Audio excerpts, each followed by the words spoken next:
This is the UK Brand Show with Penny Williams and Mark Challoner.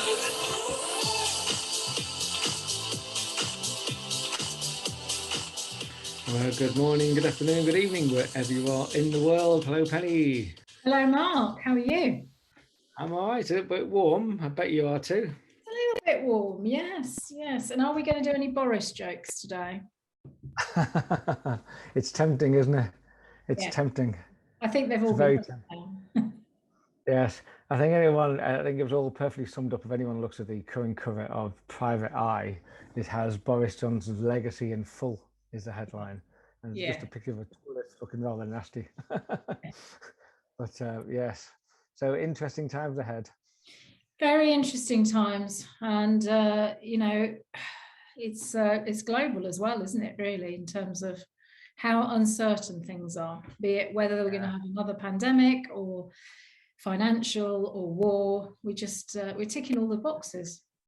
I know, which in some way is a very nice lead up to what we're going to talk about today, because disruption is the key word, which is a word which is obviously a buzzword at the moment in business that is cropping up all the time everywhere.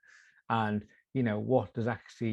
what does digital disruption actually mean to people? So we're going to talk about that today, because I went to a conference recently about it in London, another in-person conference where people could talk to each other face to face. Isn't it? I've been to a few myself. Yeah. Brilliant. So so in fact, now I've mentioned it, let me just share my screen, and we can get it up and you can see what on earth I'm talking about. There we go. It's so relevant at the moment as well, because isn't it just so many people moved online during the pandemic, and it's disrupted consumer behavior to the point we don't know if face-to-face stuff's going to go back together or everyone will stay on the digital platforms. Yeah, it's true. So, but I think people are still wrestling, especially SMEs. I think they're still wrestling with this whole transition to digital. They've got channels which they're used to, or their media buyers or planners or agencies are all familiar with.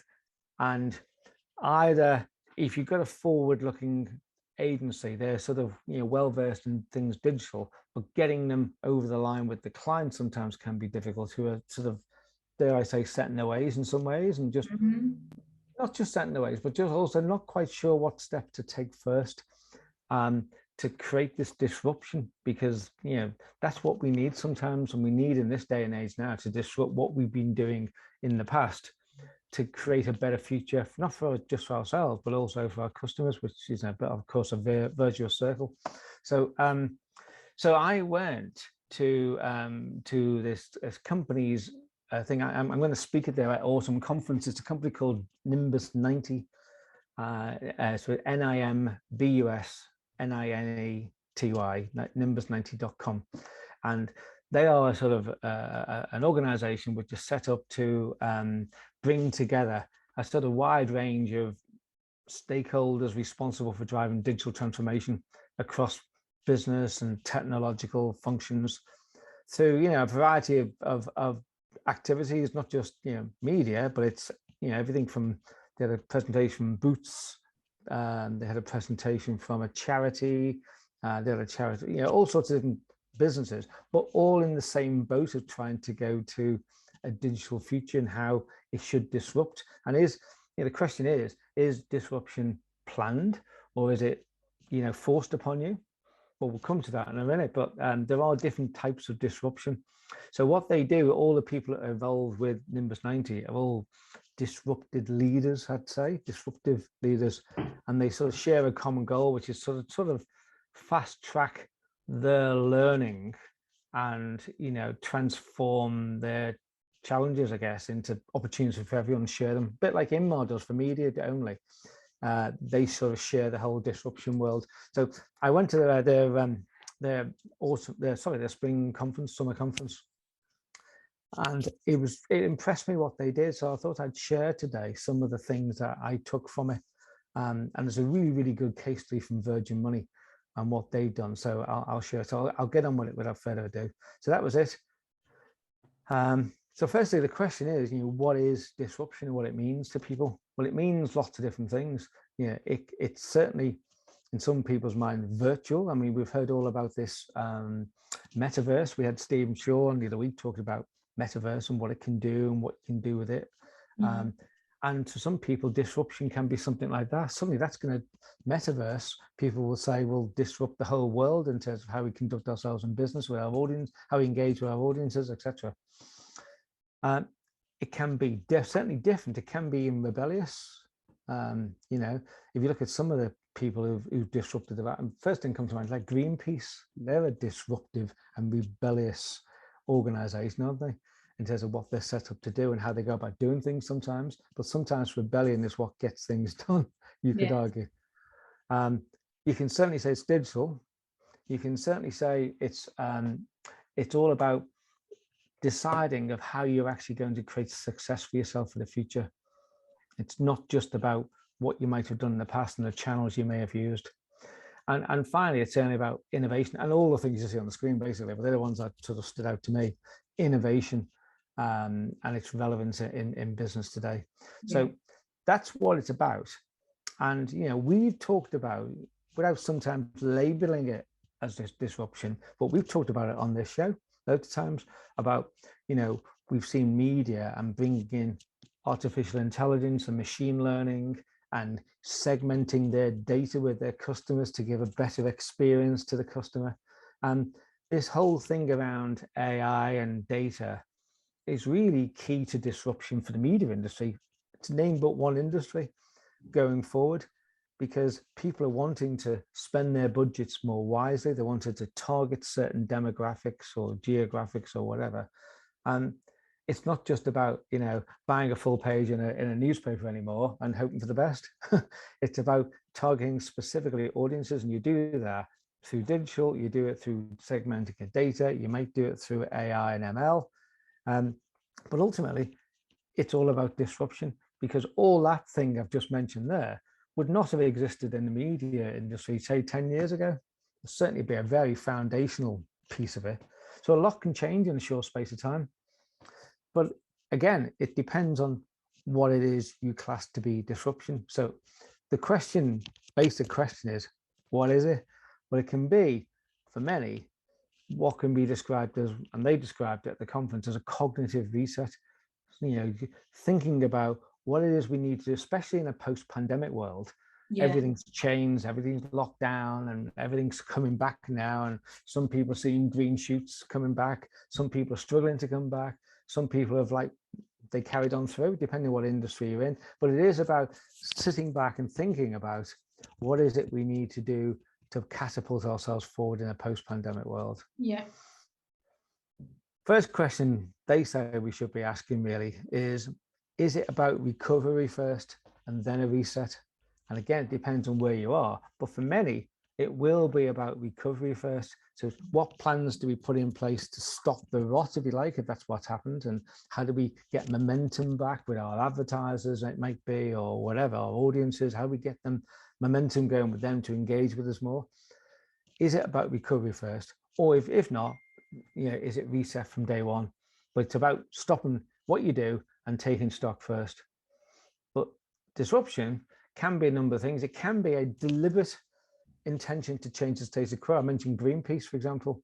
It's about using the right tech in business now. It's about using the right tech, having the right culture, and therefore the attitude from the people you have working for you. And a good example of that, I think, this is just my examples, Airbnb is a good example of that was a deliberate intention to change the status quo of how you actually buy a room for a night somewhere or a week somewhere. Instead of just thinking I must go to a hotel, and not only, you might have thought I might go to a B&B somewhere, but this has just changed the way you do it. It's very easy to book. You can get lots of information about what you do. They're using technology in a really good way to give you to arm you with lots of different ways of actually looking at what you should be doing in terms of booking your next house or apartment or whatever it might be to rent. And I think what they've done is not only got the right technology to change that, they've got the right culture and the right people attached to the business who sort of get it And I think you've got to have that people who understand. They don't necessarily need to be tech freaks, but what do they add in terms of their mindset? Do they know what the big picture is? Do they buy into the philosophy of the company? Because if they do all of that and they have the right attitude, that's half the battle.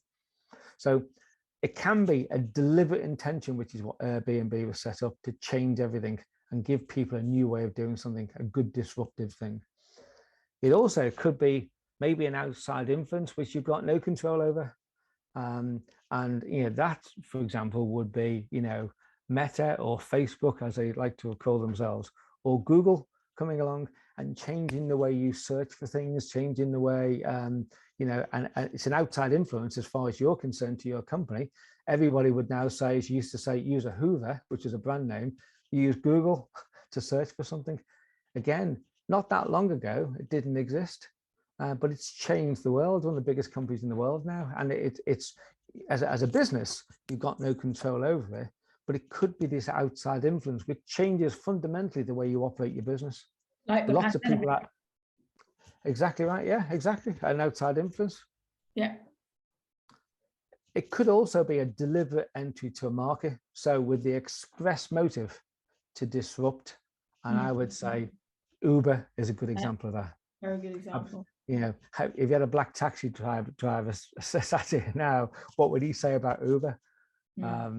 It's a deliberate entry into a market which I wouldn't have dreamt there would be a need for, or a space for, say, again, go back, say, 5 or 10 years.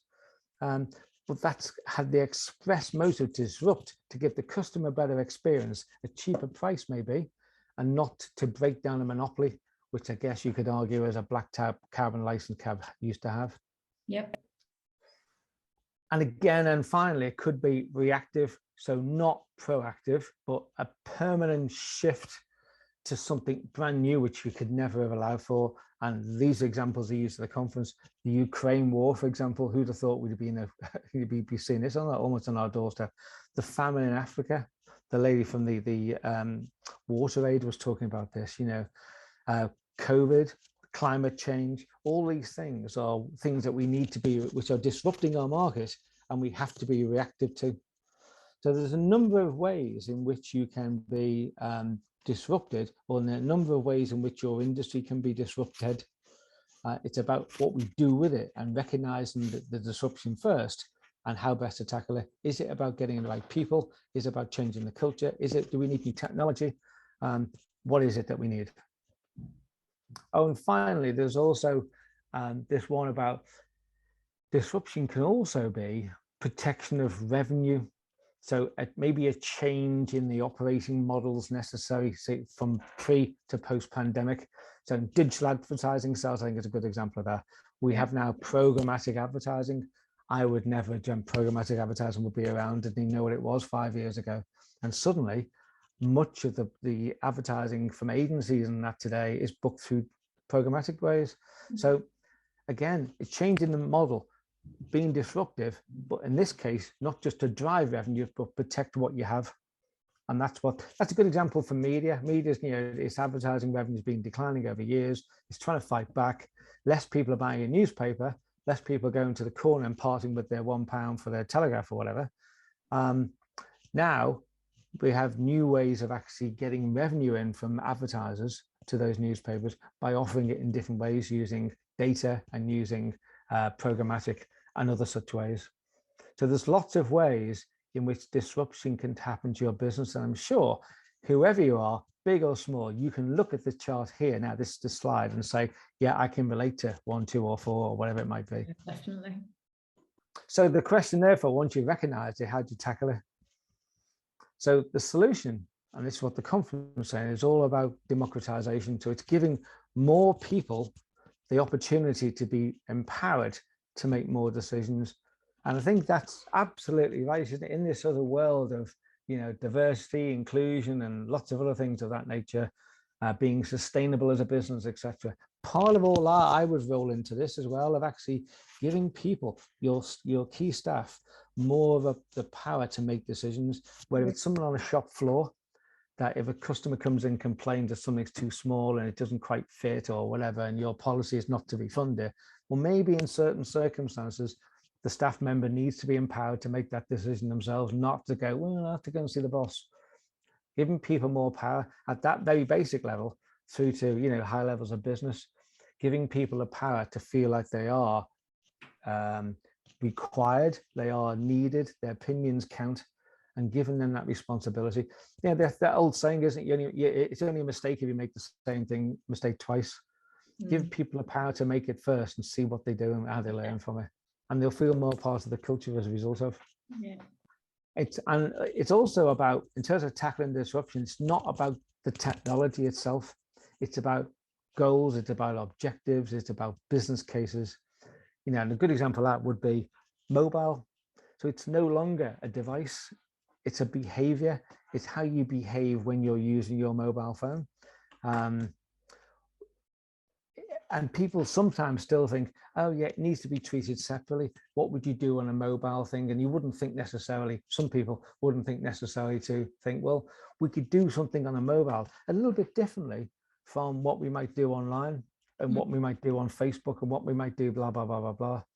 And an example popped up for me last week. I was looking at, I think it was Ford were advertising on mobile for their cabriolet sports cars. And they were looking at the weather forecast just before this week.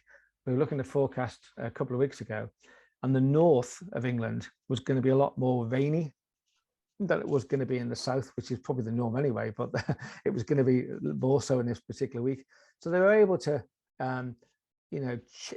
change people's perceptions of what the range of cars was about by offering the soft top in the south, where it's going to be a lot warmer and sunnier, but offering the sort of a different type of car with a roof on it in the north at the same time.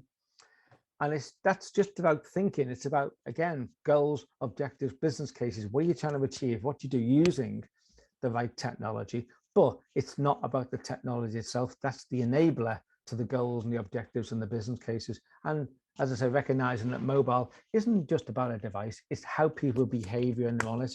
And they'll behave much differently if they see something relevant to them and where they're living and relevant to their lifestyle than they would if it wasn't. And what they made the point of at the conference was that credible disruption needs to be disrupted to customers as well as to colleagues, so as well as like maybe shaping the culture so that, you know, people buy into the philosophy of what the company's trying to achieve. You've got to make it disrupted in a good way to the customer as well, because there's no point in making them think that, oh, everything's the same as before, because maybe they need to be not challenged necessarily, but need to be given something which shows that you're raising the bar for their benefit and giving them a whole better customer experience, something we've talked about many times. So to be disrupted, you've got to make it disrupted in a good way and in a beneficial way to the customer as well as the people internally, and everyone benefits from it then. A good example of that, I'd say, would be, I think I mentioned to you, I saw, what was it, an Amazon hair salon in London the other week, which I didn't know existed until I saw this one. But a hair salon where the idea of the thing is that you can sit, lots of different new technologies, but you can sit in front of the mirror and through augmented reality, you can see yourself with different hairstyles before you get them to get the scissors out and do the chop. And that's real, positive movement on something that's been done for years and years, doing it in a different way. It is, isn't it? Just bringing it up to date. So that's a good example of disrupting the hair industry, yes, the hairstyling industry for customers as well as the people doing it for the colleagues themselves at the business. Yeah. So they had a presentation which really, really impressed me from Virgin Money. And they've done a lot of research into all of what we've just talked about. And all the research they did with the customers and their colleagues and internally, all the research pointed to a number of different things, a lot more automation to make things smoother, a lot more frictionless, digitization, of course, moving things into new channels and new ways of engaging audiences. And in their case, using things like AI and virtual assistants, only if they're intuitive, only if they are able to give a good customer experience rather than just put you on hold for 10 minutes or whatever it might be. So yeah, so this is what they came up with. They said, what do we want from the future of our business? So there were 7 points which they identified to assist staff and customers as well, but mainly the staff in this first point. So they said, firstly, that 80% of their staff told them that the freedom to choose when they could start work and finish work was a really good working model, not to be abused. Not, and there's obviously things in place to make people sure they do the right job and the right, in the right time frames, etc. But to give them the flexibility of when they start, when they finish, was seen as a really good thing. And they said, yeah, we recognize that a truly flexible approach to work, where we aren't taking a one-size-fits-all approach. Every team and colleague works out of the working rhythm that best fits their lives. And they thought, since it was an overwhelming suggestion and they thought it was a good thing too in this day and age, that would be a first good starter, which is what they've now done. Second thing, and that also led on to this, which was 73% told us that flexibility, and that flexibility in when they start, when they finish, would generally improve their happiness. And they thought that 60% thought that it would improve their financial well-being, because they didn't have things like bus fares and expensive lunches to pay out for. They could just do things from home when necessary, etc. So you see what I mean? So that was the first thing they thought they needed to tackle. The second thing was I actually, I'm going to move my, can you see that? Because my screen is covering the box. Yeah, I can see all of it. Can you see? I can't read it. Can you read out what it says? Because it's covering, I can't move my 62%. 64% told us that flexibility would improve physical well-being. No, the top one, sorry, on the right-hand side.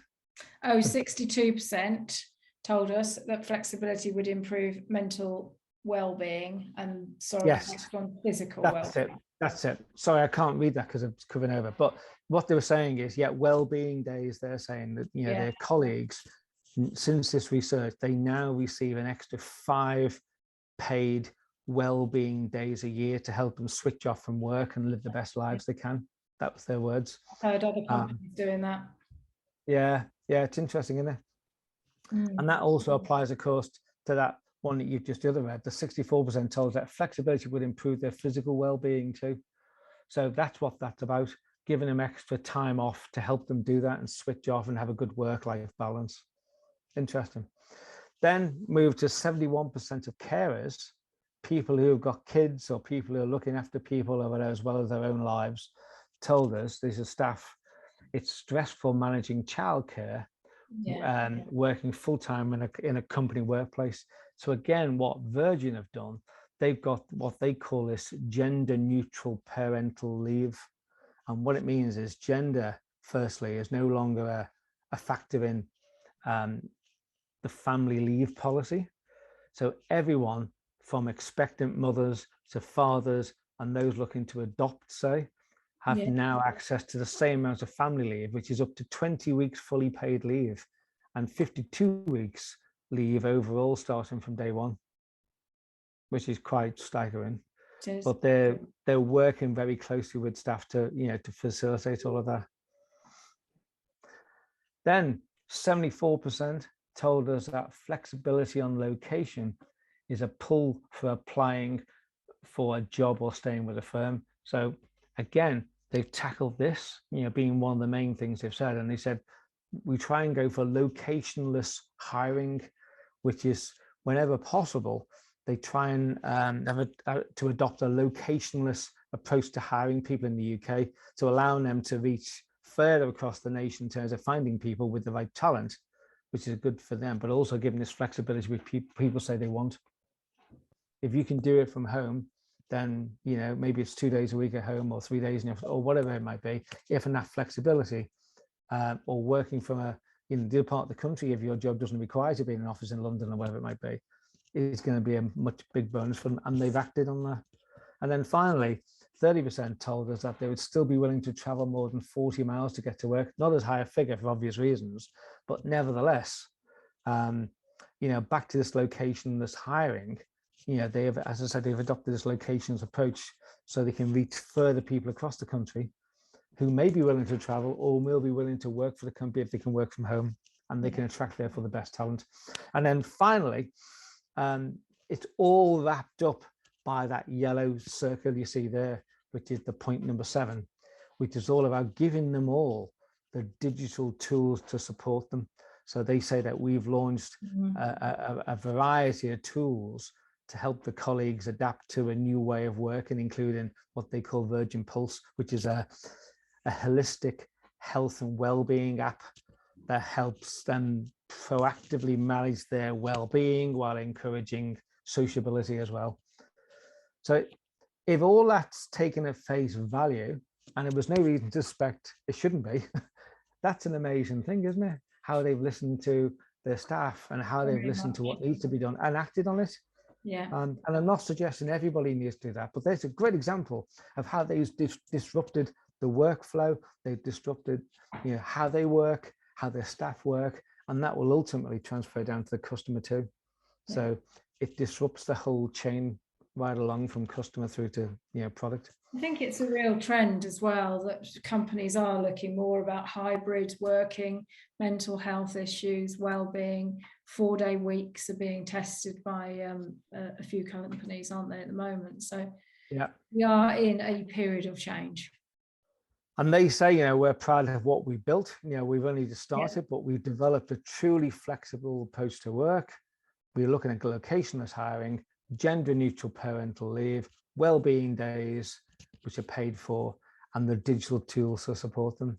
And altogether, they say, it is a continuous process, but we think we can see, and they're seeing, they say they didn't go into the actual figures, which I wouldn't have expected them to. They're probably quite private, but they said they've had a massive jump in terms of the performance of the company overall by adapting all this approach. And that, to me, is like a brilliant way to look at disruption. So to conclude, how we embrace disruption and lead our teams effectively, it is about a rethink. It's about what might make sense and what doesn't make sense going forward in terms of your industry. It's about, adopting new identities. All our leaders and our senior people should consider and select new identities in terms of how you're perceived and how your approaches are as a business, and create new meanings for the company. Is it a shared vision that we have? Virgin Media seem to have made it so, which includes internal and an external vision for the company of what people think about us, both from inside and from without. So I think that is it. So in terms of the question, what is disruption? I would say if people want to look further at this, there are two books I would say they should look for. And this one here was recommended by the conference, and it's called Thank You for Being Late, an Optimist's Guide to Thriving in the Age of Acceleration, which sounds a bit of a mouthful. But basically, we can all sense it. We can all sense something's big's going on, and you can feel it in your workplace. Yeah. And you can't miss it when you read the paper or watch the news. Our lives are speeding up and it gets quite dizzying. And here, this guy, Thomas Friedman, sort of explores this sort of huge movement that's reshaping the world today and explains how we get the most out of them. So it's all about the acceleration time of the transformation of the workplace and politics and ethics and community, and just how it's creating vast new opportunities for individuals and groups to save the world, for that matter, as well as a business, or perhaps destroy it. So that's the challenge the book has, but it's a really, really good book. The other one, this is our friend, which is this guy called Gert. Oh, Gert. His Technology versus Humanity story, and it's a coming clash, which he describes, between man and machine. So, a previous guest on the UK Brand Show, so he brings together man's urge to upgrade and automate everything with an unending quest for freedom and happiness. But he argues that before it's too late, we've got to stop and ask the big questions. How do we embrace technology without becoming it? And he says that the machine era will create the greatest watershed in human life. So, things like artificial intelligence, cognitive computing, digital obesity, as he calls it, which is a great term, isn't it? Digital obesity, and the Internet of Things, the death of privacy, the end of work as we know it, and the imminent clash between technology and humanity, which hence the book's title. It's all happening now, and it's all faster than we ever thought possible. he says there'll be more change next 30 years than there was in the last 300, and you can see it. So what are we all prepared to accept? Because his argument is we can shape the future. It's up to us to shape it, not to be just sit back and watch it happen to us. Yeah. So so anyway, it was all very interesting, and that was it really. That was the summary of it all. It's really helpful, because I think a lot of SMEs at the moment are overwhelmed by what's happened in the last 2 years, and now just trying to think about how they move forwards. Yeah, and I think that the thing to do is you may not be wanting to go down all the route of what you know, Virgin Money have done, and there may be different things in your industry which may represent the disruption to you. But I think it's really just to challenge people and just to say, think about your processes, think about the culture, think about whether people buy into what you aim to do in terms of your goals and your objectives. And in fact, do they know what they are to begin with? Do your staff know what you're trying to achieve? And I bet there's a lot of companies out there that staff wouldn't have a clue. Or if you sat down, took someone off a high street, perhaps, doesn't have to be a high street, but take someone off a high street, sat all the staff down. I've had this myself in media. Sat people down and said, what do you think, you know, the company's trying to achieve? You get 10 different answers. Shouldn't be that way. I'm doing some work with a very large company at the moment to write their mission, vision and values, because they've never done them before. They're very successful, but because they want to expand into Europe, they have to sort of bring the workforce together. And it's some of those things you still need to do, even in all the disruption that's going on. Yeah, you do. So hopefully it'll be some use to some people, just to sort of, nothing else, make them sit back and think, absolutely, you know, we're in a new world suddenly.